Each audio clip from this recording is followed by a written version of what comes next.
everyone, welcome to my channel. My name is Chipiwa. So today I want to talk about 8 personal finance lessons I wish I knew when I started working, but they've also transformed my life because now I know. So I thought I should come here and share them with you guys.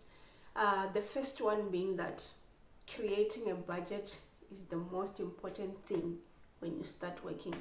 Just like when you have a business and you say that we have a budget for buying our inputs, it's the same thing in your personal finance life. Having a budget is the most important thing for you to see where your money is going, at the end of each and every month. I actually didn't realize that writing down my budget was the most important thing for me to do, because I would get paid. All I did was to spend the money. Yes, I would save, but I actually saved I didn't have a purpose when I was saving. I didn't have goals when I was saving. So having a budget is the most important thing you can do for you to see where you are spending your money on, where you are investing your money on, where you are saving for long term on. So I realized that having a budget was the most important thing. Right now, I don't do anything without a budget. As I speak, I have a 12 months budget outlined on the things that I know that these are fixed and they're not gonna change for the whole year. I know, so I created my budget for the next 12 months. And I know that each and every month when I get paid, I look at my budget, I open my bank account, I download my bank statement and see where I spent a lot, where I didn't spend a lot, and I adjust my budget as I go. But it's already outlined with the things that are already fixed, and then I work on the variable stuff. So having a budget is the most important thing that you can do on your personal finance life. And number 2, I realized that saving without a goal was not good, because I was just saving and I didn't have a specific amount of how much I wanted to save, because I did not have a goal of what I wanted to do with the money. So you see, if you are saying I want a house, for example, how much do I need for me to buy that house? Obviously, we need a deposit. So if I need a deposit for 30,000 pounds, for example, you can't just save. You need to have a goal. So if you know how much you need to save, it means that you actually decide on how much you're going to pay yourself for you to be able to reach a goal of 30,000, for you to be able to buy your first house. So I realized that you can't just save without having a goal of where your money is going to go or what you're going to do with that money. That's where tip number 3 comes in, to say you need to pay yourself first. I didn't know that I actually needed to pay myself first to save and invest. I didn't know these things. So this tip number 3 has actually changed my life. I've actually done a video about how to pay yourself first. So if you haven't watched it, the video is right here. So I realized that if I pay myself first, I'll be able to save more, I'll be able to invest more, and I will be able to save for emergencies. So that's also where tip number 4 comes in, to say I wish I knew that I actually needed to save for emergencies, because I was just saving. Everything was just going into one account. When I had an emergency, I would just go and withdraw from that. If I needed something and I ran out of cash, I would just go and take from that savings account, because I was saving without having a goal. So if it's you're also doing the same thing, watch that video about how to pay yourself out first. It will actually help you a lot. And then another thing that I wish I knew was, I wish I knew that it was okay to take lots of business risks. Open as much businesses as you can. I realized that now I'm grown up. I'm in my 30s. I'm not really that grown, but yeah. I wish I knew in my 20s that I can open as many businesses that I want, because I think out of all the businesses that I might have actually opened right now, maybe one or two would have been successful. But I didn't know those things. You are never taught those things at schools. These are the things that you actually learn as you grow. So I wish I knew that you can open as many businesses as you want. All I knew was like, okay, now I'm working, I just need to have a savings account, buy a car, have a house, and it's done.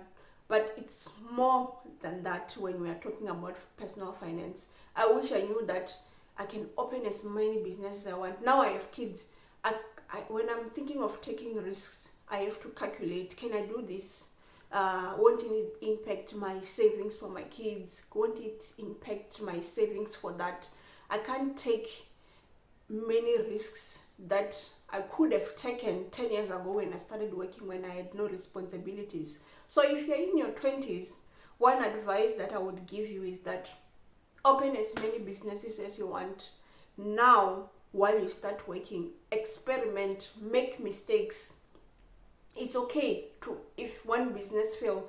It's okay if two fail. It's okay if three of them fail, because you will never know which one might actually work out and it makes a lot of money for you, and you are actually sorted for life, and you don't have to worry about money for the rest of your life. So I wish I knew that it was okay for me to just open businesses, experiment, make mistakes along the way, and learn from that. Now, yes, I've opened quite a few businesses, a boutique, a poultry farm, but I feel like if I did these things while I started working a few years ago, I would have been far much better off than trying to do these things now while I'm grown up and I have a family and I have a kids. And another tip is that you need to save on your tax-free account. I wish I knew when I started working that saving and investing, not really saving, but investing on my tax-free account was the most important thing to do. Guys, it's tax-free. It means that no one is gonna take a portion of that cash out of you. The government can't take that money away from you. So I would say, if you are just starting to work, wherever you are, find out if you have that product in your country. For example, in South Africa, there's TFSA.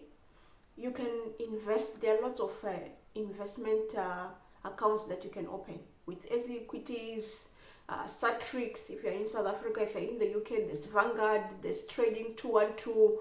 You can open those and invest in your ISA. In the US, there's also Vanguard, the Schwab. You can invest in your 401k. So I wish I knew those things when I started working, that it was a must for me to invest and buy ETFs or an index fund within my tax-free account. I wish I knew those things. But it's not too late. I've started about 4 or 5 years ago. I'm on my way up. I'm building bit by bit. But I wish I knew. Maybe I would have already maxed my TFSA by now.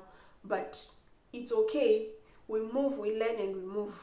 So another thing that I wish I knew was that you have to open an investment account, not just for your tax-free account, a taxable account. You save, you buy an ETF or ETFs inside your investment account. So it's either you buy your S&P 500, you buy your total world or stock market. So I didn't know those things. I wish I knew. I wish I knew that you have to open an investment account when you start working and invest in those things. Yes, they won't make you rich overnight, but gradually your money will eventually beat inflation. So that's the good thing about that. So I wish I knew that I needed to open an investment account also. So those are the things that I wanted to go through. So I do hope that they will help someone who is also starting on their personal finance journey. And I do hope you follow through these steps and they will help you achieve the goals that you're setting for yourself. Whether you want to buy a house, you want to start a business, or you want to open that investment account and you are scared, don't be scared. And there are lots of materials or lots of books that you can read about investing, saving and investing, buying property. So for rental income or for passive income, those are the things I wish I knew when I started working back in 2012. So I do hope that this video will help someone, and you can actually implement some of these steps along the way. So that's all for today, and I will see you on the next one. Bye.